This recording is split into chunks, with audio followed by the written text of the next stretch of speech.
Assalamualaikum warahmatullahi wabarakatuh. Alhamdulillah, salatu wassalamu ala rasulillah wa ala alihi wa ashabihi wa man walah wa man tabi'hum bi ihsan ila yaumil qiyamah wa ba'd.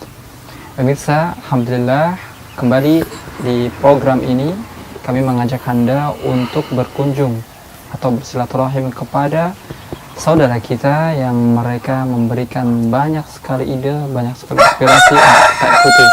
Dan kali ini kita akan berkunjung ke tempat usaha atau workshop dari Bapak Dwi Cahyono atau biasa dipanggil dengan Bapak Dwi, yakni beliau saat ini sedang menekuni sebuah usaha yang bisa disebut usaha yang sangat unik, Pandan Sari Handicraft.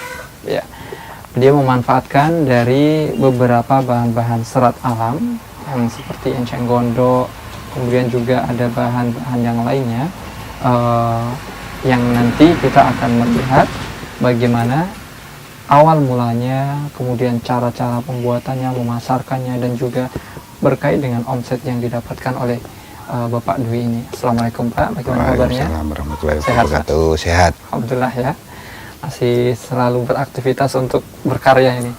Ya.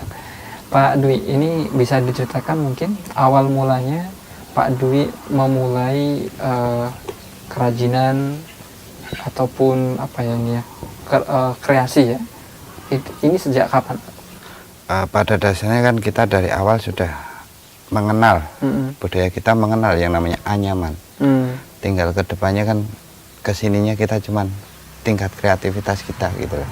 Kita memadukan dalam bentuk tas mungkin, dalam bentuk kursi, meja, dan lain sebagainya. Kita berdiri sejak tahun 96. Sudah lama ya, sudah hampir 20 tahun ya. Masya Allah. Terus bagaimana pengalamannya lagi? Sejauh ini ya berjalan sampai saat ini. Kita pemasaran melalui pameran-pameran, Pak. Oh, ya, mungkin pemirsa ya, perlu diketahui juga saat ini Bapak Dwi itu tinggal di daerah mana ini Pak? Salamrejo, Pak. Salamrejo, Kecamatan Sentolo, iya. Di daerah Kabupaten Sleman ya? Jawa, Kulon Progo. Oh, Kulon Progo, ini udah masuk Kulon Progo ya. Jadi di daerah Kulon Progo, Provinsi Yogyakarta, ini ada sebuah kecamatan Sentolo. Dan di sini ada di Desa Salamrejo, di mana tempat tinggal dari Bapak Dwi untuk merintis atau mendirikan sebuah usaha kerajinan tangan atau handicraft, yang kali ini memang beliau banyak sekali menggunakan serat-serat alam. Nah, dari sekian lamanya Pak, itu awal mulanya pendirian ini apakah hanya meneruskan dari usaha keluarga atau mungkin ada hal-hal yang menuntut Pak Dwi untuk menciptakan ide waktu itu? Pertama kan awal mulanya dari ibu saya, buruh gitu loh Pak. Nah terus kesininya kita kan mengembangkan dari pemasaran. Jadi sebelumnya memang ibu buruh untuk ini, bikin untuk seperti ini.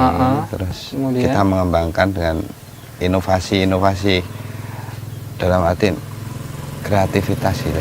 Kita memadukan dari tas, souvenir, ya kursi, meja dan lain. Dan semuanya berbahan natural ya. Iya. Masya Allah, ini yang ternyata kejelian kita, kejelian manusia itu terkadang bisa digali potensi yang sangat besar. Salah satunya dengan apa yang dilakukan oleh Bapak Dwi Cahyono ini ya, dengan menggali potensi dari bahan-bahan natural seperti serat-serat alam yang dijadikan sebuah hasil penuh dengan kreativitas seperti tas, kemudian juga ada souvenir dan juga ada meja, kursi gitu Pak ya. Iya. Masalah sesuai dengan pesanannya. Marketing yang menjadi kunci ya untuk lecutan Bapak atau sebagai titik tolaknya Bapak untuk merintis usaha mandiri, karena sebelumnya melihat ibu Pak Dwi ya yang buruh, karena itu mungkin dibayar berapa Pak untuk jasa ibu membuat tas ini? Itu kan dulu belum bentuk tas Pak, masih tikar, masih tenun dan lain sebagainya. Kreativitas ke sini kan masih minim waktu itu. Iya, belum menuju ke hal yang fungsional Pak. Nah sekarang kesininya kita memadukan karya seni ini dengan yang mungkin dibutuhkan masyarakat, mungkin pemasarannya lebih. Waktu itu adakah mungkin keinginan Bapak ingin membantu ibu yang dalam pada masa lalu, karena mungkin ibu hanya sekedar buruh, kemudian bagaimana misalkan saya coba mencari pasar, kemudian nanti bisa mengembangkan dari kemampuan sang ibu waktu itu. Iya, kita berkembangnya karena mungkin tuntutan ekonomi ya, tuntutan ekonomi. Hingga pada akhirnya kita mau nggak mau, berani nggak berani, akhirnya kita membuat usaha sendiri. Dan sejauh ini kan ya boleh dibilang sudah ibaratnya menjamur dengan timbulnya orang-orang baru gitu loh. Nah, dan alhamdulillah saya sendiri sudah berhasil mengajari yang dulunya karyawan saya sudah berani sendiri. Bisa berdiri sendiri ya, Masya Allah. Ya. Dan selebihnya itu kan ya ibaratnya kita membangun sumber daya manusia Mas, sumber daya manusia yang lebih baik untuk memiliki jiwa mandiri gitu. Ya.